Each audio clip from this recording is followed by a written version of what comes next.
सवाल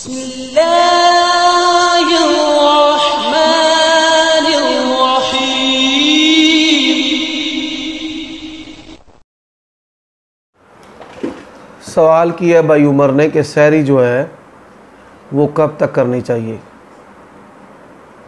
अल्लाह ताला ने कुरान मजीद में फरमाया कुलू वशरबू हत्ता यतबय्यन लकुमुल खैतुल अब्यज़ु मिनल खैतिल अस्वदि मिनल फज्री।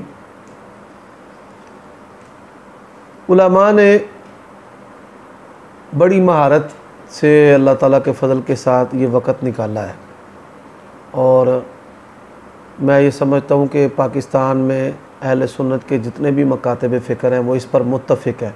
सहरी के जो औक़ात है जहाँ से फ़जर सादिक जो है वो शुरू होती है, फ़जर सादिक जब शुरू हो तो वहाँ पर सहरी जो है वो रोक देनी चाहिए।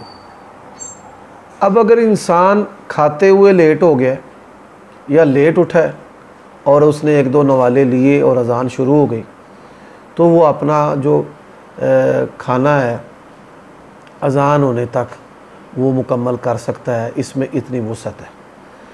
अब बाज़ मसाजिद में ये औक़ात सहरी और इफ्तारी के ख़त्म होने के और शुरू होने के अज़ान से मुंसलिक है, तो फिर तो बेहतर बात है कि आप अल्लाहु अकबर पर इसको बंद करें और अल्लाहु अकबर पर इसको इफ्तार करें। लेकिन बाज़ मसाजिद में ऐलान किया जाता है, अहद नबवी में ऐलान करने की कोई नज़ीर और मिसाल मौजूद नहीं है। मौजूदा दौर में भी हरमैन के अंदर इस अमल का ताल्लुक़ अज़ान के साथ है और हदीस में भी इसकी तईद मौजूद है। नबी अलैहिस्सलातु वस्सलाम ने फरमाया बिलाल की अज़ान तुम्हें खाने पीने और सहरी से ना रोके।